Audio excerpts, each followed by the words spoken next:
Radio News Hour. Joe and Jason on this Monday. March Madness getting ready to come to an end. Unfortunately, looks like we're going to have more madness in April. I will say there was some good news this weekend. There was. Most importantly, Duke blows a huge lead and loses. That's always a good thing. I hate Duke if you're a basketball fan. I won our pool with my buddies, so that makes me happy as well. It doesn't even matter who wins going into what. Gosh, somehow they dragged this out all the way to next Monday is the championship game for the NCAA. That is, by the way, the end of the 10-day grace period for those of you that are keeping track of war news. Things got worse again over the weekend. We'll get into that. We have a busy week this week. Right now, Jay Powell is talking at Harvard. We're going to get jobs data this week. We will get some PMI, the Purchasing Managers Index, but with the big stuff, the inflation stuff, we're still going to have to wait for that, but it'll be interesting to see. We'll get a glimpse anyway of what they're thinking. And then, like I said, the jobs data starts tomorrow with JOLTS. Then Wednesday we'll get ADP. Obviously Thursday the jobless claims, and then Friday, Good Friday, the government number. And I think the markets are closed on Friday for Good Friday, if memory serves me right. So we'll see. I don't know what we're going to do. We'll probably do a show regardless, but maybe not. We have the right to change our minds. We don't know. I don't know. Here's our toll-free number, 800-951-0592. The bigger news, I guess, over the weekend, we hit some of, remember, I want to say it was Friday, we started hitting some steel plants in Iran. We're starting to see more of those, what I'll call military-adjacent targets. How's that? How's that for describing those things? Things that could help you militarily. Iran has struck back. We have refinery fires in Kuwait. Israel's their big refiner is on fire this morning.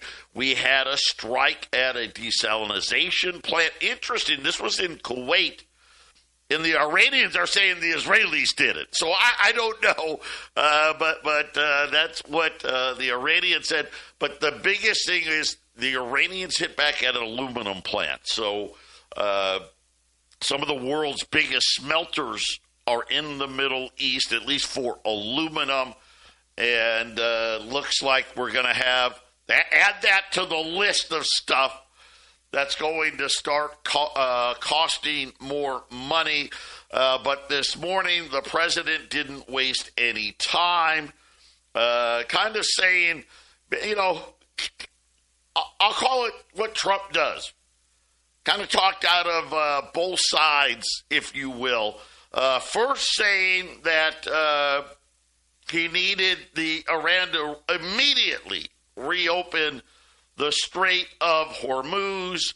Then he said that we will completely, if they don't, this was today, if they don't, will completely obliterate Iran's electrical generation plants, their oil wells, and Karg Island if it is not opened immediately and reopened and a peace deal is not reached shortly.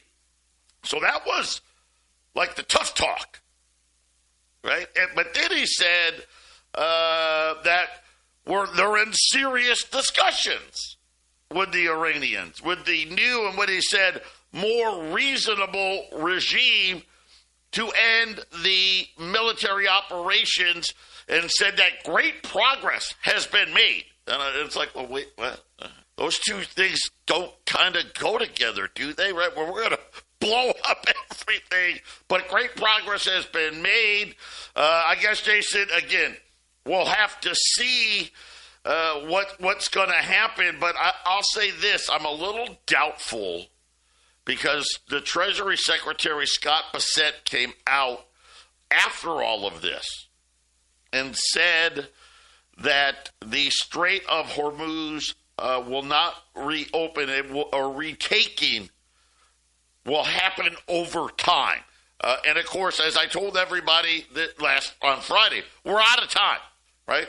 Every day now, there are no new tricks for oil. You know, we got $102 NYMEX oil. We got $115 Brent oil.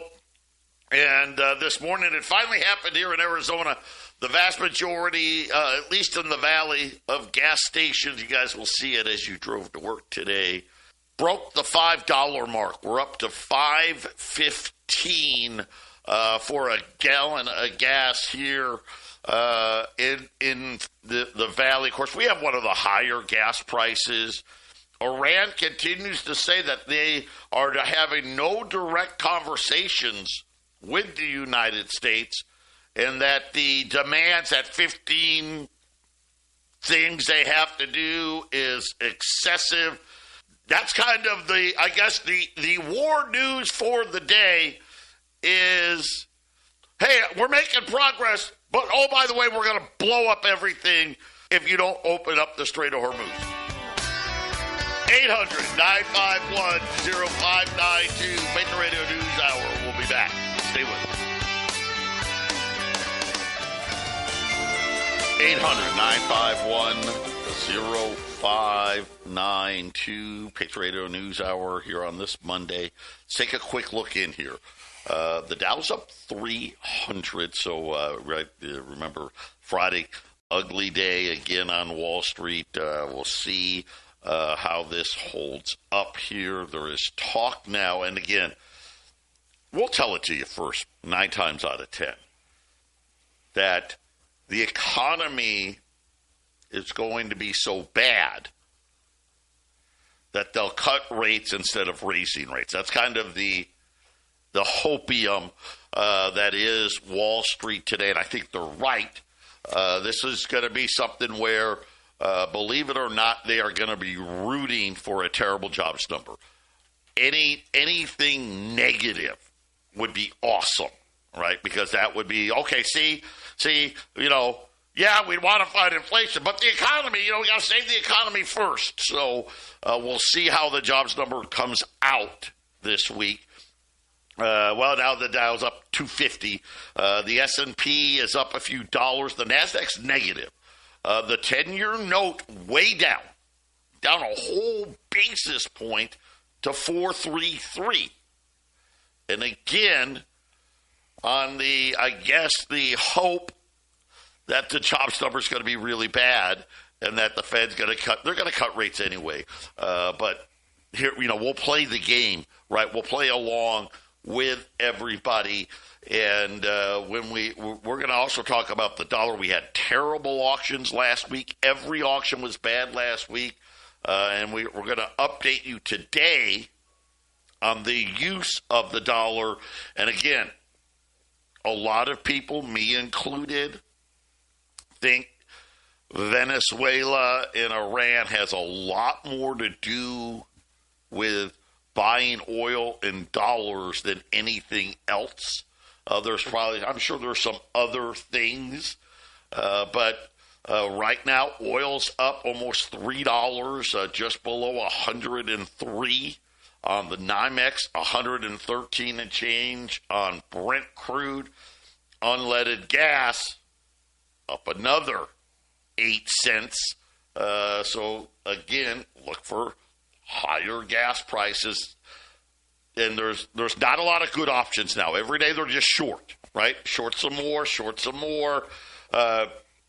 Like I said, we're like a lot of things. We're in better shape than most, right? So we're a lot less dependent on that oil from the Middle East than pretty much anybody else in the world. But still, the amount of supply is becoming concerning, not necessarily for our oil supplies, but for the oil supplies needed by the refiners, and the fact that there isn't any extra to be had out there. The Russians they could probably supply more, but the Ukrainians keep blowing their stuff up. So, I don't know.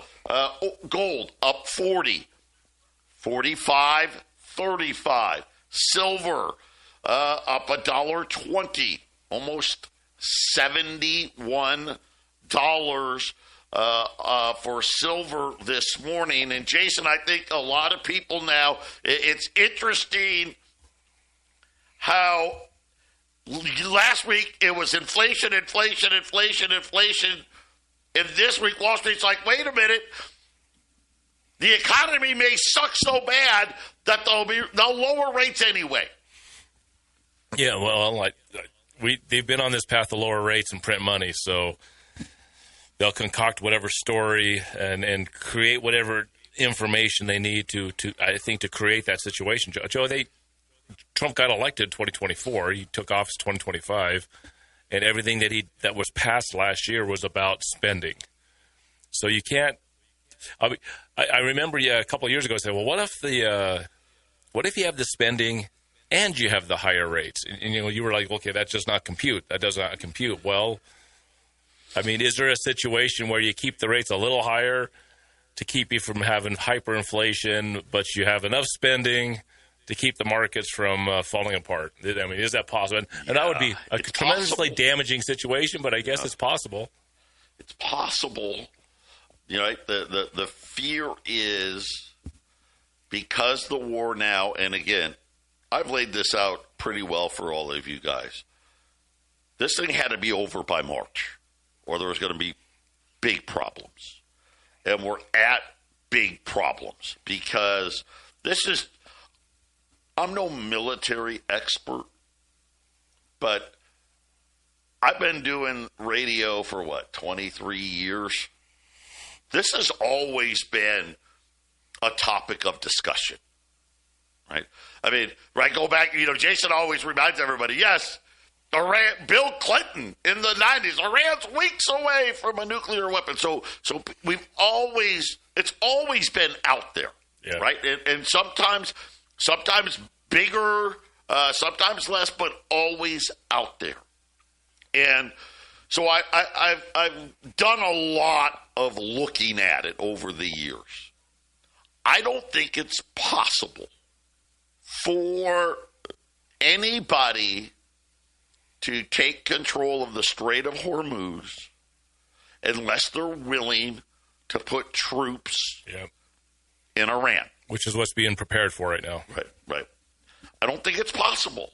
Now, is it possible if we cut all the power, if we blow up Karg Island, if we blow up the Royal ones? Well, at that point, I guess it wouldn't matter if you open the Strait of Hormuz up or not at that point if Iran can't produce any oil. I mean, I guess it'd be a little better, right? Iran's only about 2 million barrels a day, but and I don't even know if that would be enough. The thought, and I get the thought, I get the idea. Listen, I think it's very clear now. The thought was if we assassinated everybody, that we could weaken the regime enough, that we could threaten them enough, blow up enough stuff, that they would just agree to whatever we said. Right? I mean, that was the thought. Obviously, that was the thought. Guess what? That didn't happen.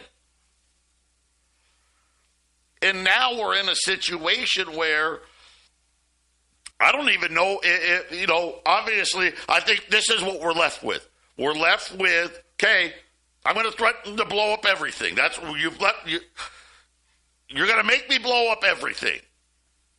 And if they blow up everything and they can't get control of the strait, which I don't think they will without troops, oil's going to be $200. I mean, that's just all there is. And then the problem will be, as we've seen with Iran, if you blow up something of ours, we're going to blow up something of yours. And if they hit Saudi Arabia has one single pipeline that does they've got it going at max production, 7 million barrels a day that doesn't have to go through the Strait of Hormuz. If Iran hits that, yeah, it's not going to be good. And I guess the Houthis, they're saying, hey, they reminded everybody over the weekend, Jason, they're here, right? I guess they've maybe officially joined into the contest. Well, I mean, these things are not just, no matter how much people, Trump just up and just decided to attack them this year. That's not how this went. That's not how this went. There was an attack on Yemen last year, and it was a failure. And people don't want to hear it. It wasn't on the news because they didn't want you to hear, well, we started carpet bombing Yemen and it didn't do anything. Because they have their underground missiles and they have the guys that hide underground, and it's hard to blow up a bunch of sand people when they're just they're hard to find and hit. So they'll come out from their hiding and shoot missiles at boats in the Red Sea and cause even more problems because they starved that country out for 2 decades, just the same way that the sanctions against Venezuela happened for more than 2 decades, and it didn't work. And that's the whole thing. The whole thing about Bill Clinton, Joe, in the 90s, Iran is months and perhaps weeks away from a nuclear weapon. Well, a funny thing happened on the way to Iran with the 9/11. 9/11 was being planned out for it to go into that region. Well, why didn't they just take Iran and take it out with the hard work of Iraq and Afghanistan? Well, it's because this weird revolution happened in Venezuela where Chavez took and nationalized the oil in Venezuela, and suddenly it's like, oh, wait a minute. Now Iran has much more of a winning situation because we don't control the Venezuelan oil. So why do you think all of this sanctions and attention got played to Venezuela? And the moment Venezuela came down, here we are, right, Joe? And that looks like land troops. Who knows? The White House might not really feel comfortable with their arrangement with Venezuela. Maybe that's not as maybe it's good now, but is it going to be good next year? So they got to take advantage, right, Joe? You got to take advantage while you got Venezuela under control, and here we are. It's just economics, and I know people they hate to think, but our country hates that country, and their country they want to kill all of us. It's like, yeah, are you sure about that? How come we haven't had a terrorist attack in this country in 25 years since 9/11? Nothing meaningful. You got to look at it as the information that you know versus the information they give you on the television, right, Joe? That's why people tune into this show. This is why people buy gold. You don't buy gold and silver because you watch your television. You buy silver and gold because you have to hear your grandpa talk to you about the economics, or you listen to this show, or your alternative media, right, Joe? You have to learn about this stuff on the side because the guys on the Fox economics channel, or CNN economics, CNBC financial, whatever, they're not going to tell you this stuff. You have to figure it out yourself. And then when you start to look at geopolitics, it just becomes a map of economics. Who controls the assets, Joe? And oil is a big one because they got us all. We're in an oil system, for better or for worse. I know there's better energy out there. We don't have to be using oil for energy, but that's what they've trapped us in. These bankers trapped us financially, and part of the financial trap was, use this oil thing. There's tons of it, but we're going to make it seem like there's hardly enough. False scarcity with probably the most plentiful energy thing we've got that we're using, which is oil. Yeah, we could build another 25, 30, 50, 100, 300 more refineries, and then there'd be plenty of oil. Who bottlenecked? We're not even talking about that. All we probably need to do is build like 5, right? 5 refineries. But instead, let's just bottleneck ourselves into the Strait of Hormuz. Let's just bottleneck ourselves right into the Strait of Hormuz. Take globalization for this problem, right? Now look at, 2 aluminum smelters got blown up. Right?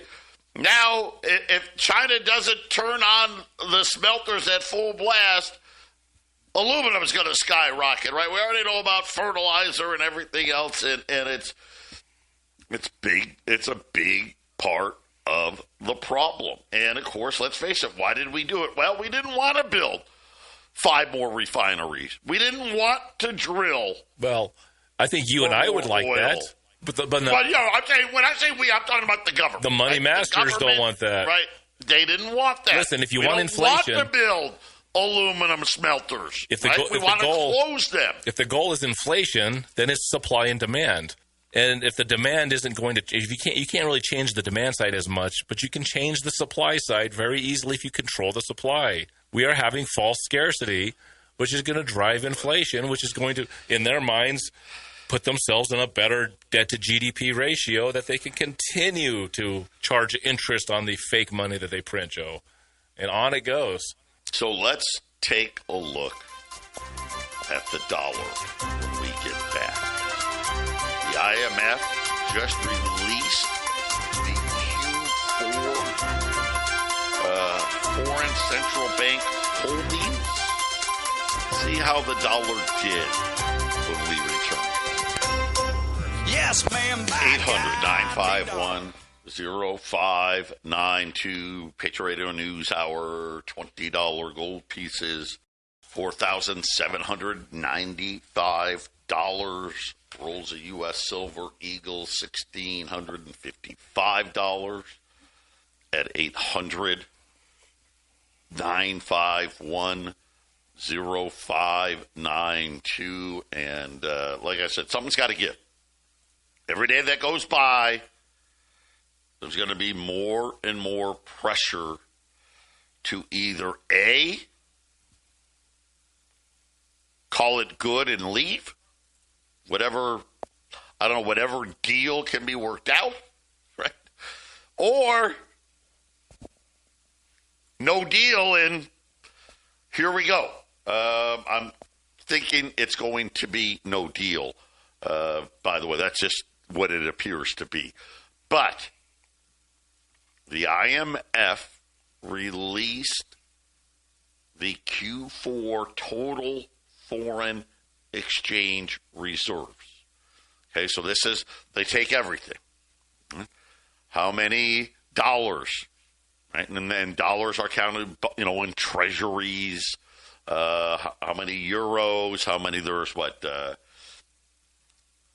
7 different places, by and large, that they hold assets in.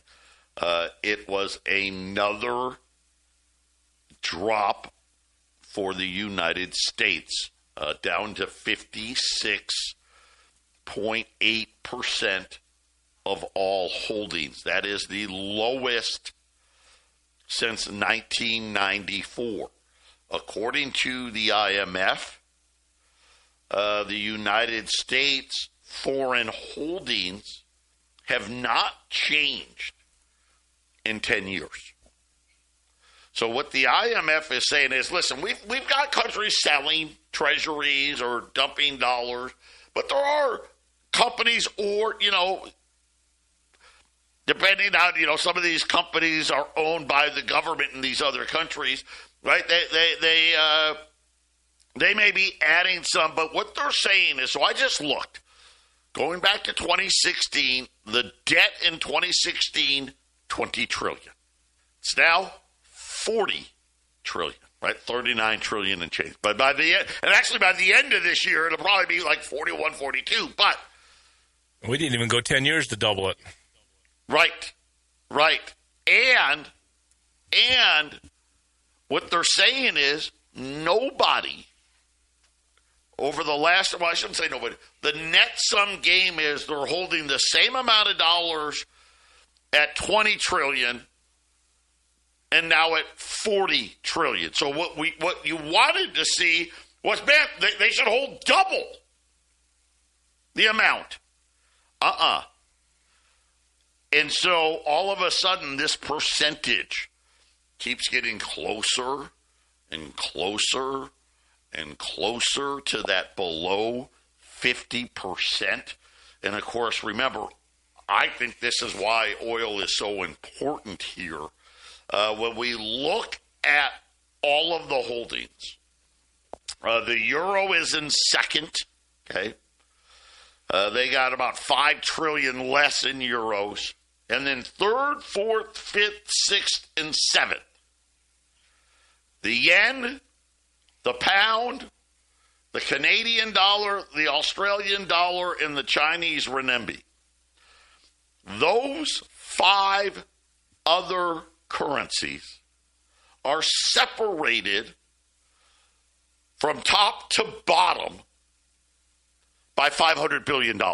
That's it. Yep. Now, right now, the Chinese are still 7, but they're like $100,000 away from taking out Australia.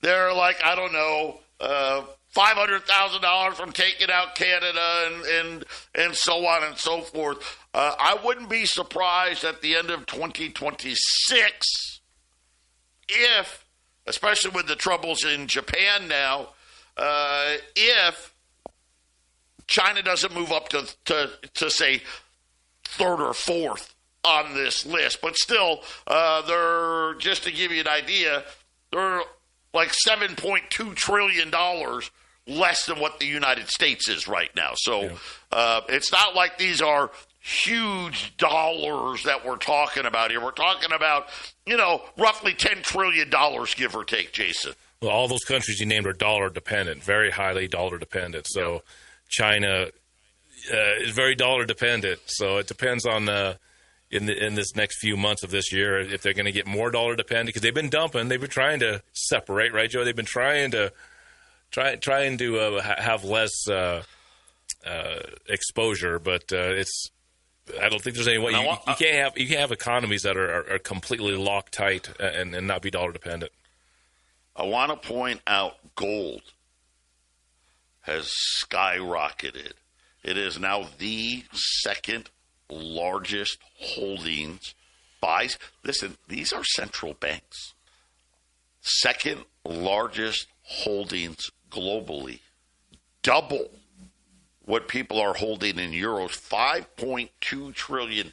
There's only a $2 trillion difference between how many dollar assets are being held versus gold. They're almost equal. Central banks are like, well, gosh, if we're going to hold, let's just keep it simple, $100 in dollars, man, we want to hold $100 in gold. I mean, that Jason, that's almost where they're at right now. It's with digital assets and everything's being digitized, it's the one asset that has this unique position that you can't digitally steal it from another country. I mean, think about it. If you're one of these countries, you're looking at war, and it's more than just blowing bombs up. It's information war. It's digital war, and is your digital asset safe when the guys making the digital assets is China and America?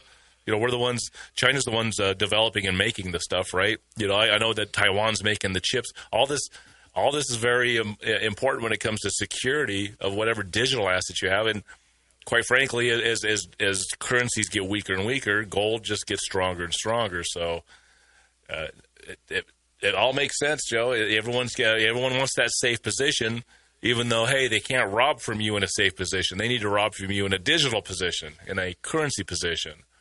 So they're trying to fix their currencies so that gold is less important. But right now, they know they better be in gold if they I guess central banks holding this much gold shows a lack of confidence in their system. How's that, Joe? That's what this is. Yeah, well, that's – and the thing that we didn't realize is the lack of confidence has been going on for a long time. Wow, yeah.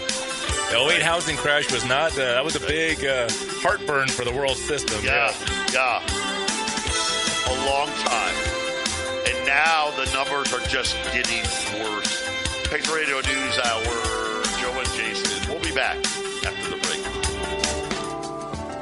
800-951-0592. Gold's up 60, 45, 55. Silver's up $1.40, 71.03. $20 gold pieces, 47.95. Your own central bank, guys. You figure it out. Figure it out.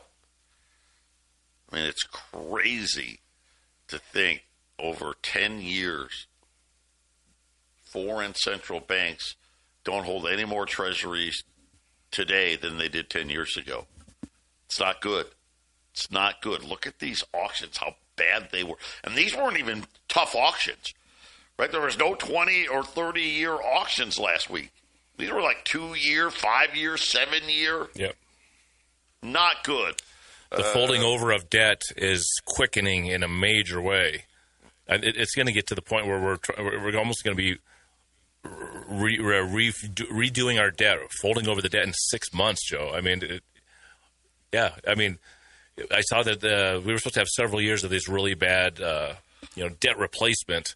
Well, we've gotten kind of through quite a bit of that. Now it's like the next year is always the worst year. After that, it's okay. Yep. It used to be a lot more balanced. And again, they had a choice to make. Go back to Janet Yellen. They decided it was more important when rates were. We can never do. I shouldn't say never, but I don't think it's possible to go back to those low rate. Remember after the crash, the financial crisis, the 2-year note was yielding like 0, almost negative. I mean, 0.05. Like the 10-year note was yielding 0.5%. And they decided, let's sell more debt short term because we want to keep rates low, right? We want everyone to get a 3 or 4% mortgage. And so instead of issuing 10, 20, and 30-year debt up the wazoo and paying like 1% for it, oh no. And of course, this trend has continued with Scott Bessent, and they're doing the same thing. To Jason's point, every year now is another avalanche. Because you know what? We could have sold that long-term debt 10, 15 years ago. Today, they have no choice today because nobody even goes to the 20. Obviously people go, but the bids are so crappy for the 20 and 30-year auctions. Jason, I don't know how you get out of this. And buyers don't trust 15, 20, 30 years. They don't even want to touch it because they don't wait want a minute. Part of it. I can barely trust 6 months. You want me to trust 10 years? Right. I don't trust 10 years. I can't even imagine where we are in 10. I used to be able to in 5 years, I think this is where we'll be, and maybe 10 years, this is where we'll be. Right. I can't even imagine what 10 years is going to look like now. What, 100 trillion? Well, I mean, who knows what kind of broken things can happen and what kind of chaos can happen between now and 2036. Are you kidding? 2036 seems like a fantasy right now. I can barely see, okay, what's going to happen by 2030, right? I can kind of see out a couple of years and maybe one election. That's about it. And now it starts.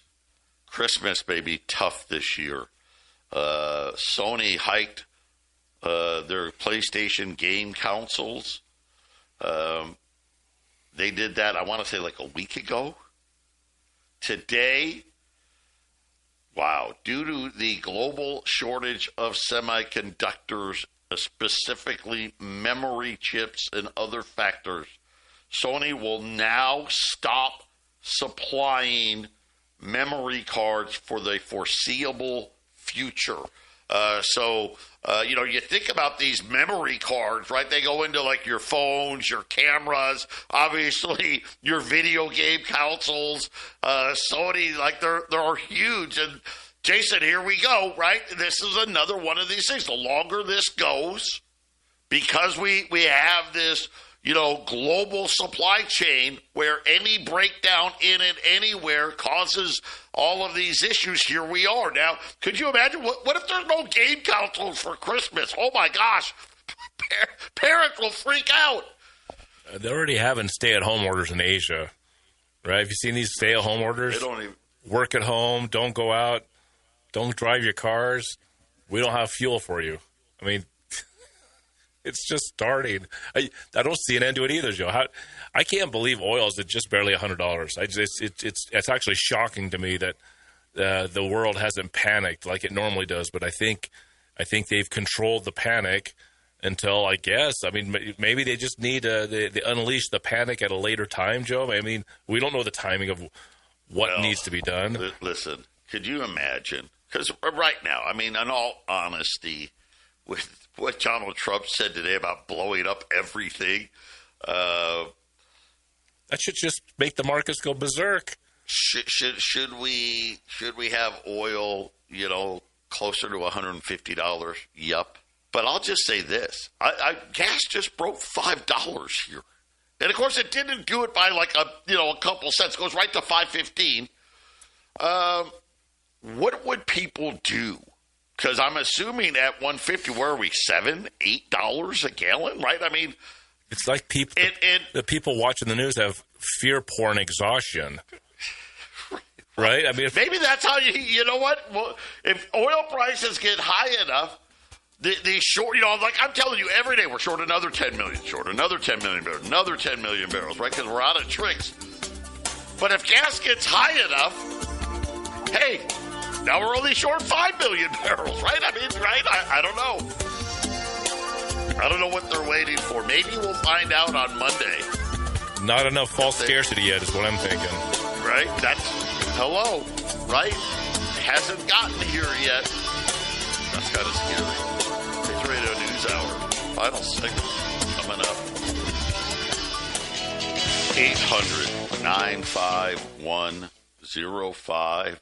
800-951-0592. And the use of the dollar is unchanged in 10 years. Which means it's lost like 50%, which it has, because the dollar was close to 80% usage. Now it's down to 56, right? So it's lost about half of its value, at least as far as nations willing to hold more.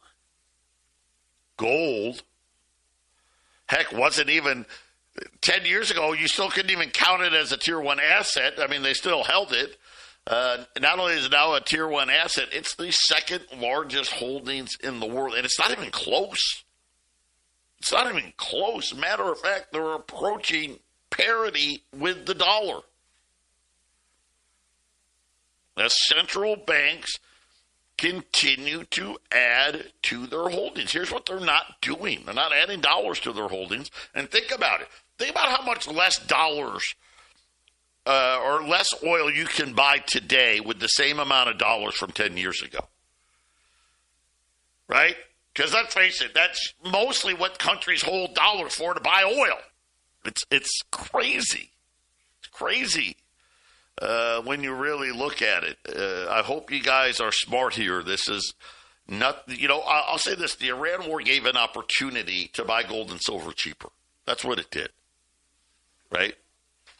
And today, $20 gold, $47.95. Silver Eagle, $16.55 at 800-951-0592. And it's almost humorous that they're going with, okay, we're going to get jobs data this week.